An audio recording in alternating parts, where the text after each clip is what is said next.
ask them later. So the service information system is designed to be created for a network.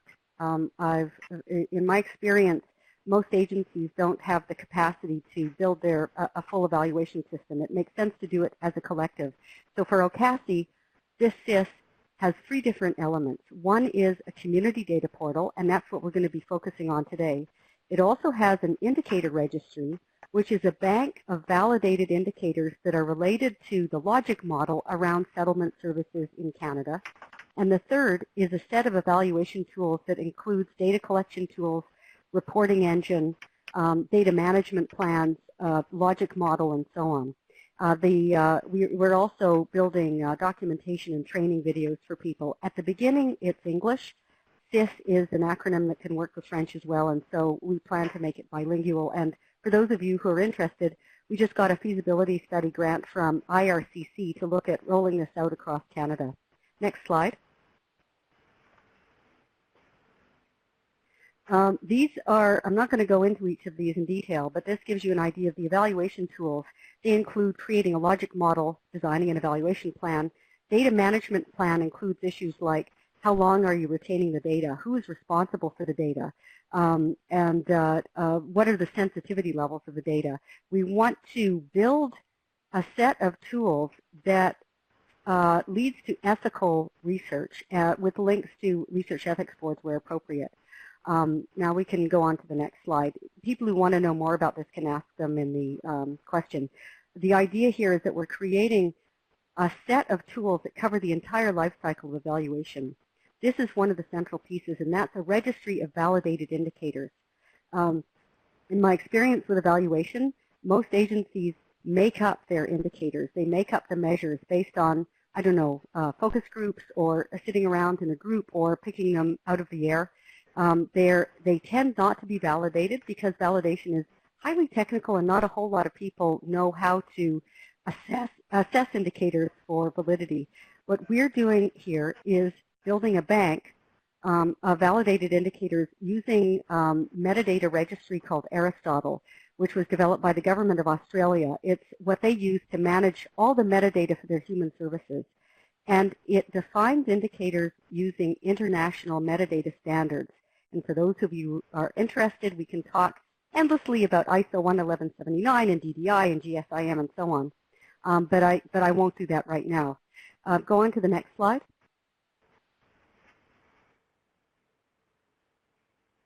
The reason that this is relevant to the community data portal is that we already have access to a set of validated indicators that are available in public data sets. And it's always annoyed me that agencies don't take advantage of these indicators to collect data about their own programs, because we can use public data sets as benchmarks for agency information. And as one example, the Public Health of Canada has come up with a surveillance framework for positive mental health and also for chronic illness. The positive mental health surveillance framework includes social well-being, which they define as one of the questions coming out of the Canadian Community Health Survey. And it's the number of adults, 18 plus, who report their sense of belonging to their local community as very strong or somewhat strong. I think this is a wonderful indicator. And so I think it's something that we can use to look at the how our communities are doing, pulling from the Canadian Community Health Survey, as well as asking them in our outcome measures for the agencies we serve. Go on to the next slide. So the next slide, this shows how it is captured in our indicator registry.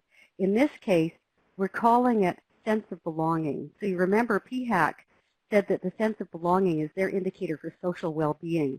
Well, we're not creating a surveillance framework for mental health. What we're saying is that this is an indicator that probably is useful to a wide range of outcomes. It might include social well-being, but it might be civic engagement and other constructs. What we're doing is saying, hey guys, if you're looking for an indicator like this, you might as well look at this. And the indicator registry defines rationale, numerators, denominators, references, and so on. We get into quite a lot of detail in terms of the data element definition. I'm not going to go into that right now. We can do it later if you like. Next slide. So in summary, before we go into the community data portal part, we like the use of social data. In this case, I'm talking about data that has been collected in public data sets already in a number of ways in evaluation. It enables us to adopt credible and validated indicators that are already publicly available, and they're already bilingual instead of creating them yourselves. So you may not like the questions out of the CCHS yourself, but you know almost by definition that they have high face validity with at least some decision makers, otherwise StatCan wouldn't be collecting them. And so they create a good initial bank of questions that you can incorporate into your own evaluations. The second, the use of social data, once you have access to the public data set, you can describe your community to news media or to funders in terms of how they're doing. And Wojtek is going to show some specific examples later drawn from National Household Survey. You can provide a rationale using public data sets for needs assessments and funding proposals. So if you can show in my community, in my census subdivisions, there's high unemployment, there's high sense of stress and anxiety, there's high level of poverty and so on, and wrap it up in a nice graphic that you can send off to a funder, that puts you in a much better position to make a rationale for funding. You can also use them as community-wide outcomes for broad social initiatives. Some funders invest in programs with the idea that it will move the bar in an entire community, and by using public data sets, you can tie your program and your agency interventions and outcomes right into the public data set. That's more challenging because you're looking at multiple years, and we can talk about that in the questions if you like. And then finally, what I really like is that you can benchmark against agency client data. As an example, we know that adolescents tend to not have a whole lot of satisfaction about their lives. It's a very rough time of life. So you can say, these are how the adolescents and youth in our agency are doing against a similar group in our community. Because if you don't benchmark, sometimes you can be really working with the wrong assumptions. Next slide.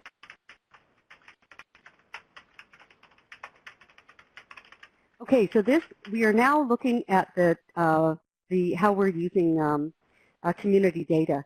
We're using it in two different places in the service information system. One of the places is in the public data portal using Power BI. That's what Wojtek's going to be talking about. The other place we're using public data set is inside our data warehouse. Now what you see here is a very crude, very preliminary, ugly, horrible, don't pay too much attention to it, but it's a set of graphs that we're starting to build inside our data warehouse based on tables that we got from the community data program from CCSD.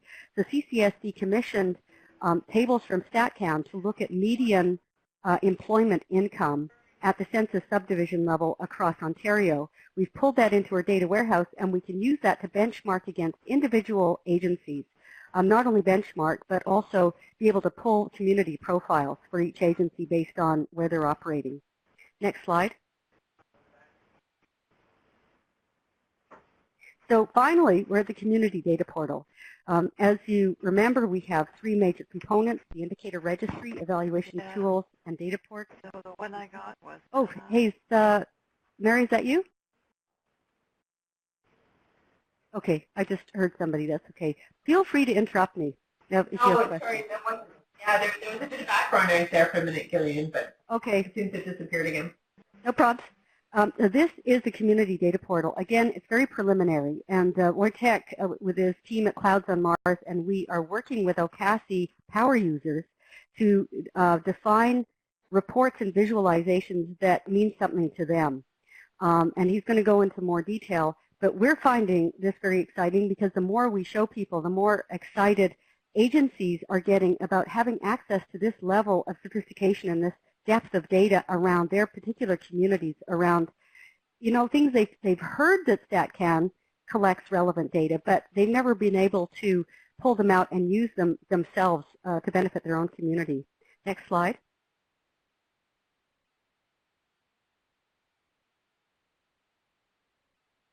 And with that, I'm going to pass it over. Wojtek, your turn. Very well. Keep talking. Okay, perfect. So today I'm going to tell you about the process of getting the data and just showing the data and presenting the data and playing with the data, because with Power BI the analysis looks more like a playing, and the first time people usually just start to play and say, yeah, that's fun. So about the processing of the data. So we use the data from StatScan, but we can use also from other sources, other public data sources. And we can use data, for example, from the Excel files, from the IDT files, from the pump files. So as you can see, we have this public data, and then with the tools like the SAS or Beyond 2020, we are just processing the data and loading it to the database, because we don't only want to prepare this for the one-time usage. We want to share this with other people, also with volunteers maybe for the analysis. And that's why we are just integrating the data into one data source and then being able to report with Power BI. And Power BI is the tool, the so-called self-serve BI tool that is great in showing the public data sets, because it's free for showing the public data set. And also it is very important that the desktop version of the Power BI is also free. So if you want to play with Power BI, you can just download it anytime. And some people call it an Excel on steroids, so maybe even the business people will be able to use it. All guests have been muted. I got information that I've been muted. Can you hear me? You're okay, Wojtek. Okay. Okay. So as you can see, the last part of the process is just presenting the portal in the internet, in the website. And I will show you today elements of the whole process, how you can play with the data, how you can create the report. If during the presentation you will see something interesting, or you would like to create some report or special visualization that you think is interesting, I will maybe try to do this live. Okay, so let's move along. So NHS data preparation. So some of you might know the Beyond 2020 tool. So this is the tool to open the IDT files that are available in the StatCan. And we just use this tool to prepare the CSV file, so the flat file that can be loaded later to the database. As I told you earlier, this is just a database to keep our data. We can integrate the data from multiple sources, not only from StatCan, but also from other systems. So this is why we use. And very important element in just data preparation for the further analysis and reporting is the so-called data modeling. So we are changing very often the data that doesn't have the business meaning, or doesn't have the business meaning for the business people, and we just make this data understandable for the people like you that will use this data in the future. And that's why data modeling is one of the very important parts. So about the live demo, let me switch to my screen. All guests have been unmuted. And I will show you how it looks like.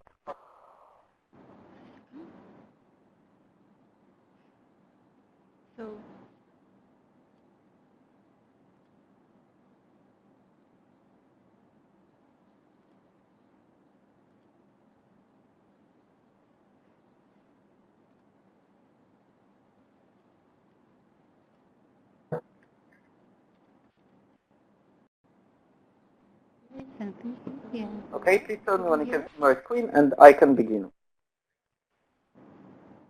Can you see my screen? Okay, so yeah, Wojtek, I'll just remind everybody at this point, Wojtek is going to be manipulating some of the data. So at this point, make sure that you maximize your screen so you can really see all the detail that he's going to go through now. Okay, perfect. So just to quickly show you the process. So this is the Beyond 2020 tool where we open the IDT files that has been downloaded from the NHS data product.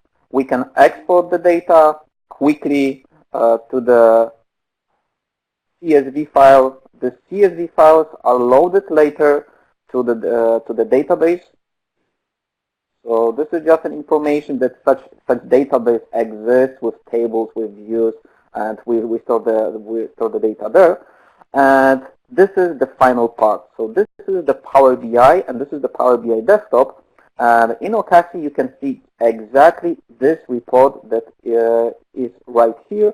And you can click it, you can use it for filtering, you can use it just to select some interesting for you groups, locations, just to play with the data and see what's there.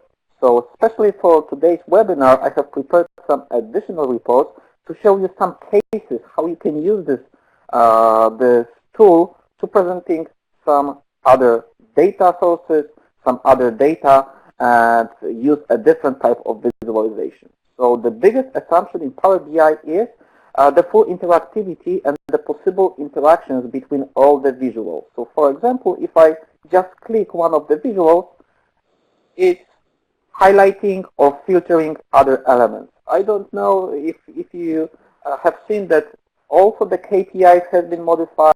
On the chart, you see what's the difference between the average for the total population and for the male population, what's going on, what's happening, how it looks like.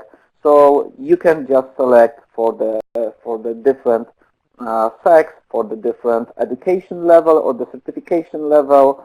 You can check how the province looks like in comparison to other provinces. So this is exactly what you can do with this tool quickly, really quickly, just doing the verification or benchmarking with the other organization or different CMAs or different subdivisions or different divisions. So this is what you can do. And I can show you that, for example, if you are not interested in all the provinces or the CMAs, you are just interested in 3 of them, and you want to compare those 3 of them against others, you can do something like this just by creating the so-called new group. So let's say that you are interested only in 3 of them. So we will call this CCSD group.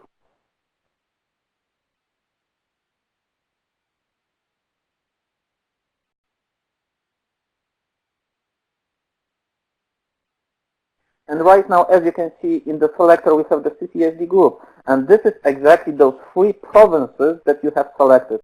So right now, all the data visible on your screen is only limited to those 3 provinces. And you can analyze them and see how the data looks like. You can slice and dice this data for only those 3 provinces. Okay, so another thing that you can do with the visuals is just to define a different interactions between the visuals. So you have already seen the highlighting option, but I can also filter the visuals by the selection. So I quickly just modify this, and right now this is not highlighting, this is just filtering with the selection of one of the elements. So that's how it works. And that's how you can use it for building interactive reports, showing your data against the public data set or the benchmarks that has been created. Moreover, there are some statistical elements that you can include in your report. So for example, adding a median value for your chart, you can modify the color, you can modify the elements, and then with such a help, you can quickly verify what is the difference between the male or female population? Or what is the difference between one region and the other? So this is just a quick insight that you can do very quickly. Okay, we have maps that are also fully interactive that you can click, and it's just filtering all the elements and all such stuff. So let's look at the case right here. So we have the average income and average wages and salaries. So they look really similar. So this is not bringing you too much information. So let's just modify this view quickly to present some more insights or more interesting information. Let's just remove the wages, and let's add, for example, something like unemployment. As you can see right now, so you have the bars showing the average income and the unemployment rate. So let's modify this visual a little. So the axis starts with the 5% of the unemployment, and this is not a good way of presenting the data. Usually you should start with 0 to just be able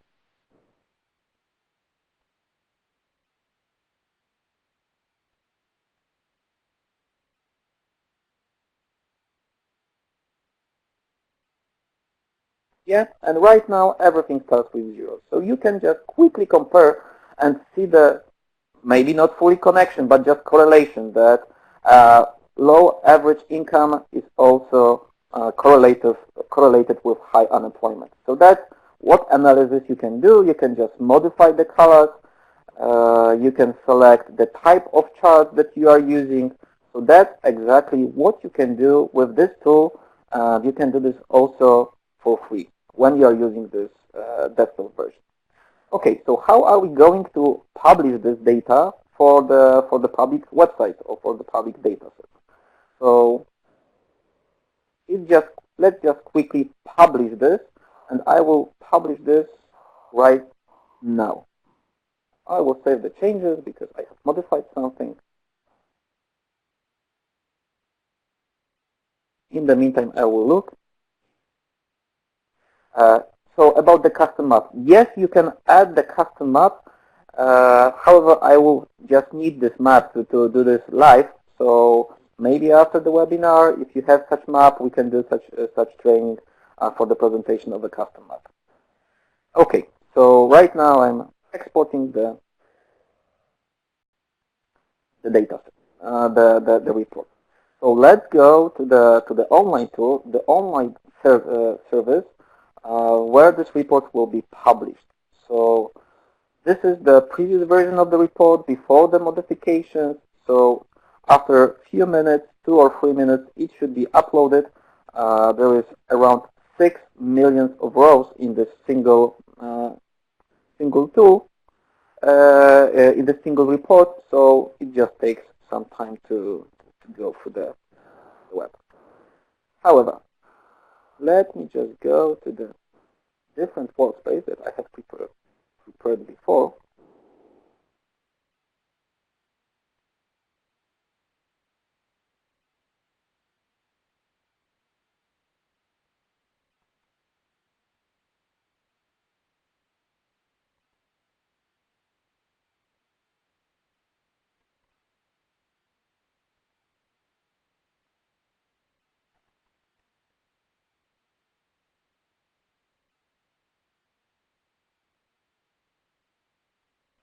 Okay, so it just rendered. So also adding some functionality, you can work on your report on your desktop, and you can just share the report with your colleagues and work online on the report, on the online version. And here, in this version, you can also see a different approaches to the data visualization. So for example, this is one set of the data elements. This is a different, so with different colors, with different gauges, with different approach. And also, as you can see, this is just an overall perspective on the provinces and the CMAs. Anytime you can just go here and drill through to the report where you see the province, the single province with the single information or the important information on the level of a single province, not on the level of the comparison. Okay, so how are we publishing this to the web? This is just a 2 clicks. So we create the so-called embed code, and right now even I can share it with you. And you can also play with this report right away. So it's fully interactive. You can click, you can slice, you can dive. You can just connect with this link that I have created, and also showing you how to build this into the website. So I had some page prepared. I'm just copying the link exactly here. So there is not so much development here. And I can open the page.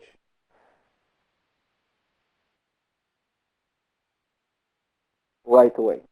And as you can see, this is already included in some page, and this is exactly the report that we've been working on. Let me see if everything has. Okay, so it has exported, and all the modifications that we did will be visible here. Yep, so the average and also the unemployment rate. So that's how you can work with the public data sets. That's how you can work with Power BI, and that's how quickly you can build the analysis, modify the analysis, and just publish it for your community or for any stakeholders that are interested in just data analysis. Okay, so let me just get back to the presentation, and I'm just waiting for your questions. So if you want to know something more, if you would like to see something more, I'm here just for you. So I'll just encourage everybody at this point to go ahead and ask some questions, and Motec's also quite willing to go ahead and manipulate some of the data. So if you have a particular geography or something you particularly would like to see, I think he's quite willing to go ahead and actually just present that for you and take you through an example. So feel free to start typing into the chat box, and he'll take you through more of this in detail. So type in your own questions, your own geographies, and he'll take you through a little bit more of this.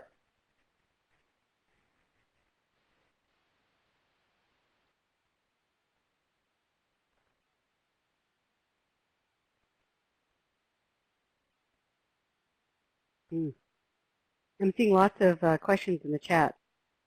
Okay, should I answer the questions already? Yes.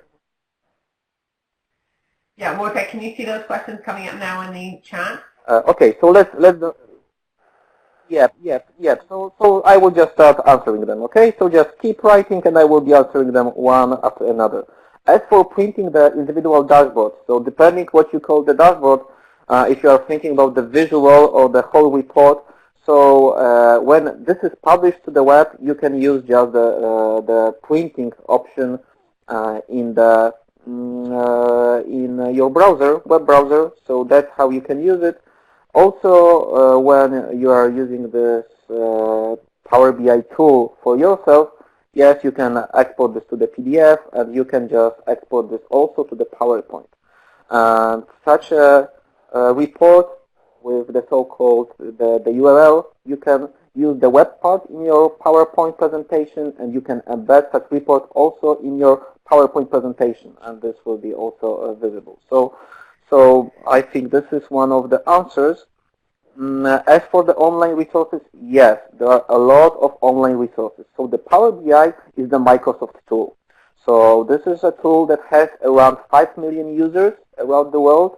So it's really, really common. There is a big community in the Power BI, and I think the best resource to just start the work with the Power BI is the EDX course for Power BI. I can also quickly just look for it and send the link. So it takes around 10 to 12 hours, the whole course, and you will be maybe not pro, but a medium advanced person to work with the data sets from the databases, from the Excel files, from the set files. For most cases, that will be just enough. Also to create some maps and nice, and just good-looking to add, okay? I'd like to add something about Power BI. Generally, at Logical Outcomes, we use almost entirely open source tools. And Power BI is so powerful, it's so easy to use. It's growing and expanding so quickly, and it's free to nonprofits. We just decided that for data visualization, it didn't make sense to go open source. And as Wojtek says, not only is it easy to use, but there's a whole library of applications that are growing every day. So one of the things that Wojtek showed us and said, are you interested, is social media analysis regarding sentiments on immigration and refugees that you can narrow down by location so that you can start using high-end marketing tools and social media analysis to track issues in your own community. There's just unbelievable number of things that can be done with it.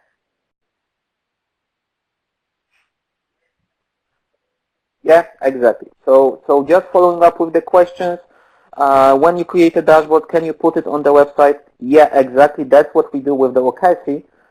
This dashboard, even during the presentation, this code that I have copied and included, it was just embedded into a website. You can use it in the web portal, into the website, so anywhere. This is, from the technical perspective, this is the so-called iframe.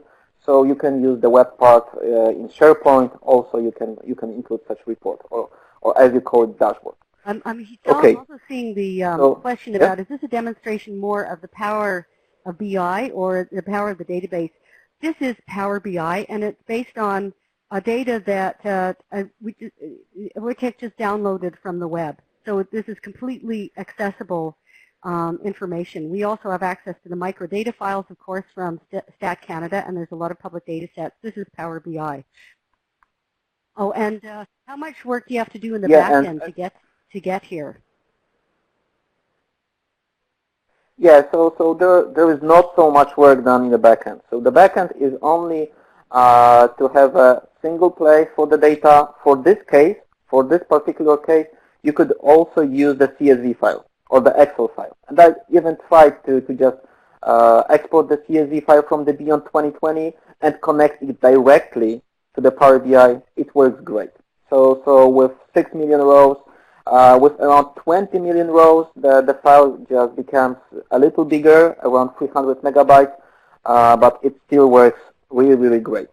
So most of the job is done in the Power BI. Database is only for the storage purposes. So I think that's what you asked. And the difference between Power BI and Tableau from our perspective, well, cost is huge because we're trying to make things free or cheap as possible.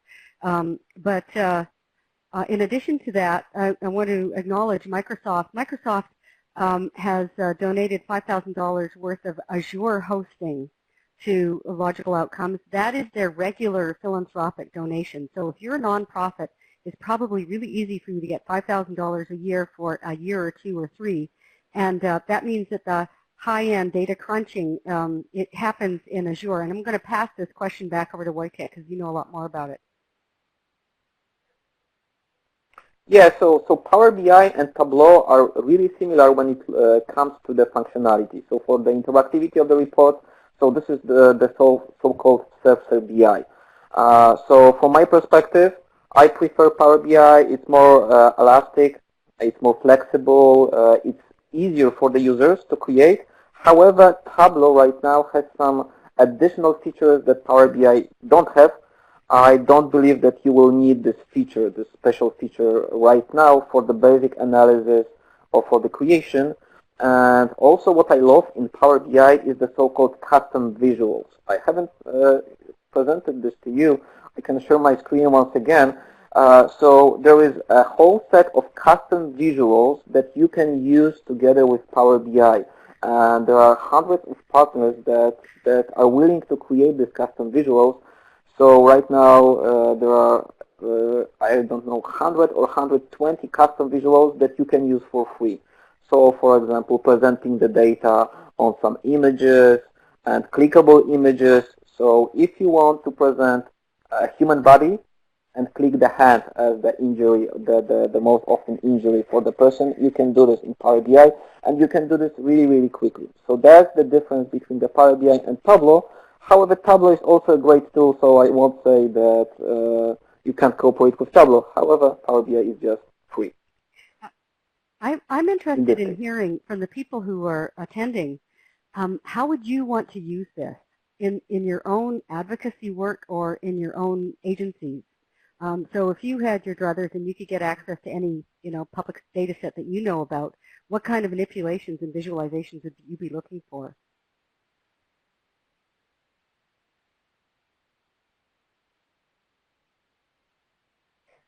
So go ahead, anybody who's got an answer for that, and just type right into that chat box. Well, good. Multiple attendees are typing. This is great. Because we're, you know, I've just felt so sad for years that agencies and communities are not using the power of these data sets, and we just have to wait around until analysts come up with visualizations. So we want to create these tools. Okay, can we upload two data? Oh, I think, Wojtek, this is going to be all you. Okay, no problem. So what I will do, I will just share my screen with you, and I will show you more of this. So yeah, this is what I told also Gillian some time ago, that to present the Power BI and this power of the Power BI, usually it takes around 1 day to present all the features, all the elements. It's called the dashboard in a day. So let me just show you some of the elements available in the tool. So in the tool you have something like the Get Data option, and you can get almost any number of the data sources and integrate this data together. So as you can see, you can use the Excel files, you can use the SharePoint folder, you can use the different types of databases from Oracle, from the SQL Server, from the Teradata, from SAP, and so on. You can use the CRMs, you can use the Google Analytics and also connect with the data. You can use the Facebook, and you can get the data directly from the web. So if you have some information in Wikipedia, you can also connect to this data and integrate all those data sources together. In the file that I am presenting you, I am using a couple of Excel files together with the data from the database.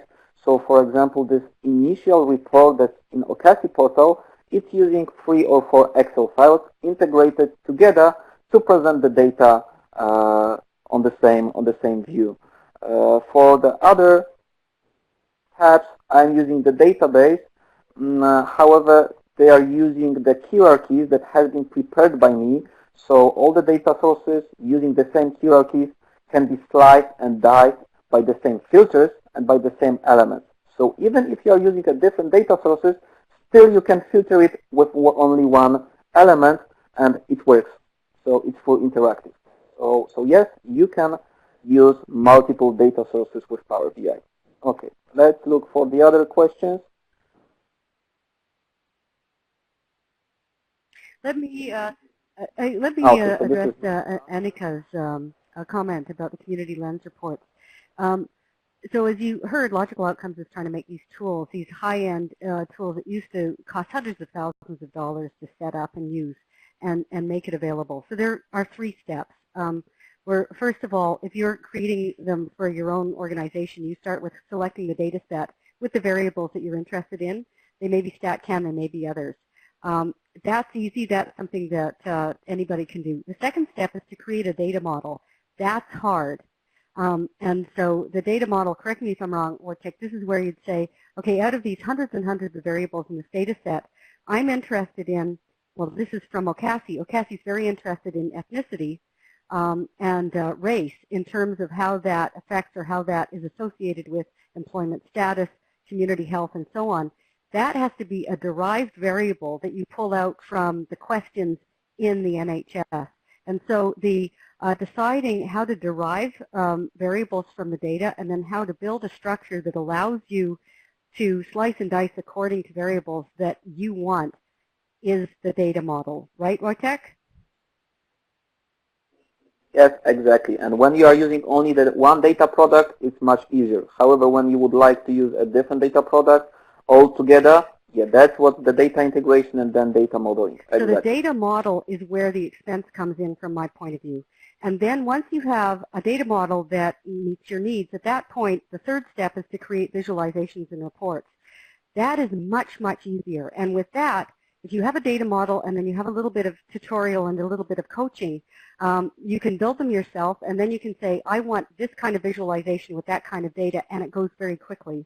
And so our vision is to create a place or multiple places where we have the public data sets loaded, we have the data models created based on input from various communities, and then we have workspaces where individual agencies or networks can come in and create visualizations. And with that, we can either provide some help, like with Wojtek's group, or you can go to the Power BI tutorials and do them, but it's not really hard once you have the data model. The problem is building it and then making it accessible, and that's what we would like to do, partly with CCSD, is the kind of partnership that we're hoping for. Oh, now there's another question. How will data from agencies be incorporated in this dashboard? The Service Information System has the full, all the features that you need in an evaluation system. That means that security is a very big deal. We're very concerned about protecting confidentiality. So until our security procedures are defined and in place and have been audited, the only thing that we're putting into the Power BI is public data. We are pulling in public data sets into our data warehouse, but that data warehouse is set up for each agency, and then the agencies can use that as benchmarks against their own data. And so if you were a client of the Service Information System, you would be set up with your own data warehouse area, and then you can use this as benchmark. But we're not using Power BI for that. We're using the reporting engine inside DHIS2, which is our data warehouse. And I can get into more detail later, but if you want that. Okay, we have a question about indicators. The indicators, development of indicators, it's a process. So I'm an organizational psychologist. I've been working in policy analysis and indicator validation for a few decades. So I lead that process. It involves doing policy analysis and logic modeling for the network.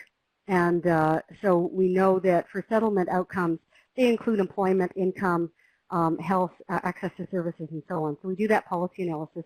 We have an advisory group, and then we have a way of collecting input from the users where we find out what constructs they want us to create indicators for. Then once we have the constructs, we go into, I have a number of indicator banks that I use as a first step. You know, I've actually probably a couple of dozen that I can share with people if they want. Some of the indicators are beautiful, very well validated. You've got LOINC, you've got National Quality Forum, and a few others. So by preference, we pull them from those. In Canadian projects, we look at the StatCan surveys as well. And then in areas where we need indicators and they're not in the indicator bank, we do a lit review, and it's a focused, it's a rapid review process. A National Quality Forum in the States gets about $10 million a year just to go through this process for quality indicators related to healthcare. So we have a very attenuated, quick and dirty way of pulling in indicators, which I can, I've got a couple of papers on that if you're interested. We code the indicators based on the Omaha system to use a common taxonomy, which means our reporting is easier, and I could go on, but I won't right now, just to say that, yeah, this is a highly technical process that includes lit reviews, and it also includes community feedback. And we're doing this on behalf of OCASI. Our earlier client was Prosper Canada. My first take at this was to define indicators related to financial capability. And then the second take on this, we worked with the World Health Organization. They're considering using our indicator registry to put in their essential healthcare indicators for the international scene.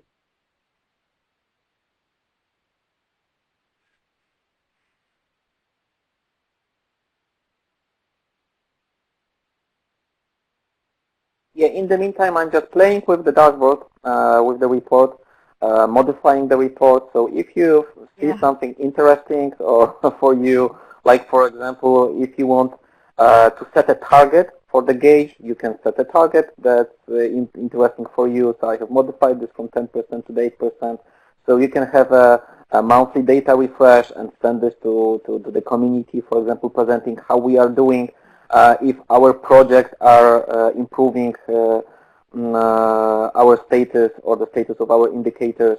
So that's what I'm doing, and I will be doing during the question answering. So if you just see something interesting, just tell me.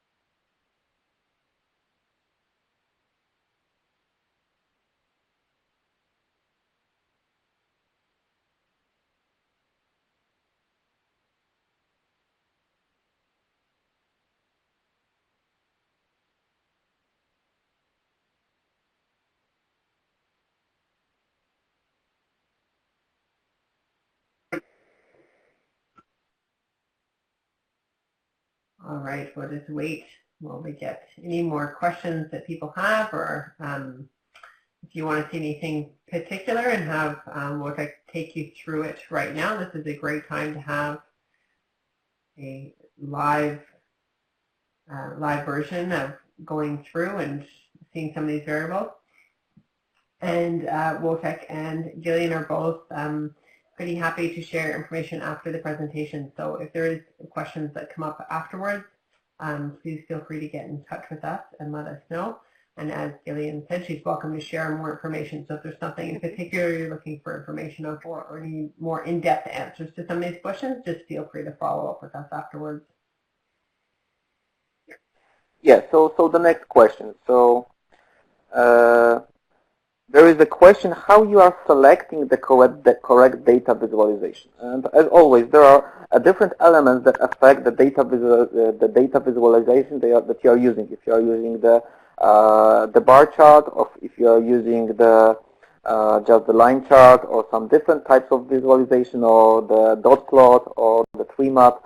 So there are pages where you can find some very interesting set of the data visualizations with the information when to use them and how to use them. And right now what I'm showing you, Power BI has something called the Power BI user groups, where you can find for answers also. And this is one of my posts there. And I got this also from Gillian some time ago. I will send this in the... So here, as you can see, are the different types of the data visualization. Around 90–95% are available in Power BI. And when you select the data visualization, you have the information. What is the input, what's the shape, what's this used for, and also what's the function. So the concept visualization or some comparison as here. So this should help you in the definition of the data visualization or the whole report. There are also some data visualization principles that you should use. For example, if you want to compare year by year, you shouldn't use the donut chart or the charts that are presenting the square or just like here the semi-donut chart, because people can't say the difference in such a data visualization. So there you should use the line chart or the bar chart and so on. So there are a set of principles, and if you would like to read some book about this, the great book is The Signal. This is the name of the book, Signal, by Stephen Few. And also a very nice book is The Big Book of Dashboards. This is also a very good book about the data visualization that you can use also with Power BI. So Power BI is just a tool. The book will tell you how to use the tool from the perspective of correct data visualization. Okay, can you type the title of those books into the chat box so people will be able to note them down? Thank you. Yeah, so let me quickly find them. Of dashboards here. I wasn't sure about the Signal. The Signal. Stephen. It's probably not the Stephen King one. Now the other, the answer to that, which visualization with which data, as Wojtek says, people who understand visualizations and work with it all the time know that there are some that are better with data than others. But we also want to work with the users to use visualizations that are meaningful to them. Some of these visualizations are quite sophisticated. They take a while even to understand. Others are more simple. And so we're working with a small group at OCASI that is going to help us figure out what reports and visualizations make the most sense to most of the agencies. And we'll have one page with the sort of the biggest hits, so that it's easy for people to scroll down and find. And then we'll have other pages for people who want more detail, who are more sophisticated, who want more interesting visualizations, and create a library where those who really want to get into it can, while not completely terrifying the ones that don't understand some of these. And I would imagine that this would be done for each collection in the service information system, is to have a group to say what design vocabulary what report vocabulary is going to make most sense. So Gillian, that would really help with limiting information overload. Yeah, yeah. Yeah, there's one of our inspirations when we were trying to decide whether it was Power BI or something else. I went to the open source world, and the McKnight Foundation, is it for journalism? I don't know who anybody here works with McKnight Foundation, but they create a number of information tools for communities to be able to take more control over information and use data more effectively. And they've developed data visualizations based on a whole lot of consultation worldwide. And other countries, a number of them in Africa, are coming up with their own versions to be able to communicate with people about issues that are important. And so we've used those as inspirations for our own work, but putting them in the Power BI instead of the open source program that McKnight Foundation used.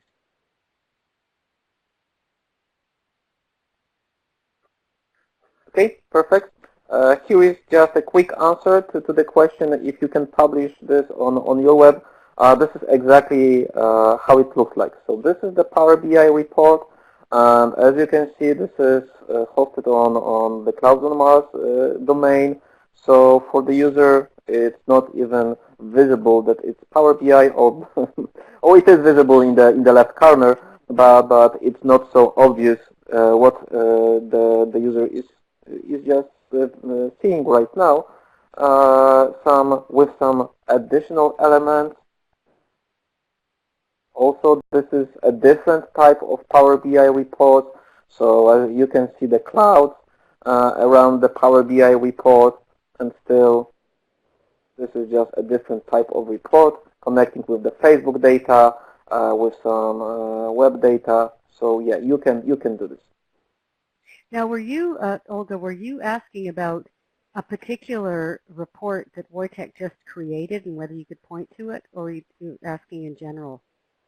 In other words, I guess the question to everybody is, the reports that Wojtek just made, does anybody want continuing access to them and to embed them into their site?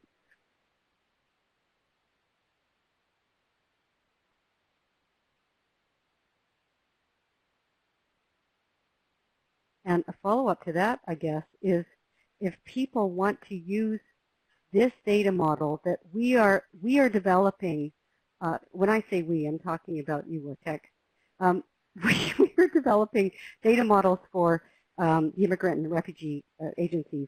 We would be happy to share them with you. So if anybody on this call wants to have an account, a Power BI account, to get access to our data models, to build your own visualizations and embed it, you're welcome to do that. Just contact me directly.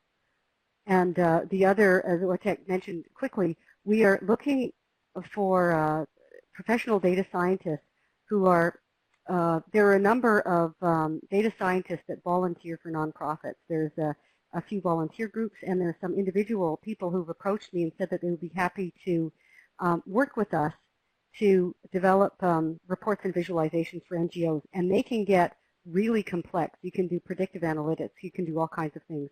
And so what we want to do is work with Clouds on Mars to set up the basics and the data modeling and so on, and then encourage other agencies who are users and encourage other data scientists who are producers and really start building things. And we don't want to put all of them on this OCASI sys.ngo. We would want other agencies to post them on their sites if they're interested. And in terms of the cost, you know, we try to do stuff for free, and if we can't do it for free, then we try to bill it out at our own cost.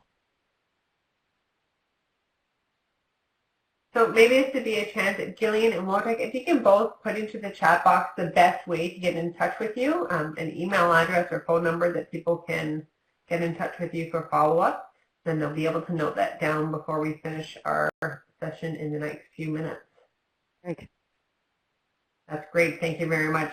So please, anybody, actually I would encourage all of you to take down both email addresses that they've just put in there, so that if you do think of questions in the next little while, you can get in touch with them. You're also always welcome to email anyone at the Community Data Program, and we will find answers for you as well within a couple of days. Usually we can do that. So I think if there's not any more questions, I think we're going to come to a close. Could I just, sorry, I missed something. When I said we do it for free or at cost, I was referring to logical outcomes. I was not referring to Clouds on Mars. Just, you know, clarify. Clear. Okay, good. we think Clouds on Mars is fantastic. We don't want to be telling people they're working for free.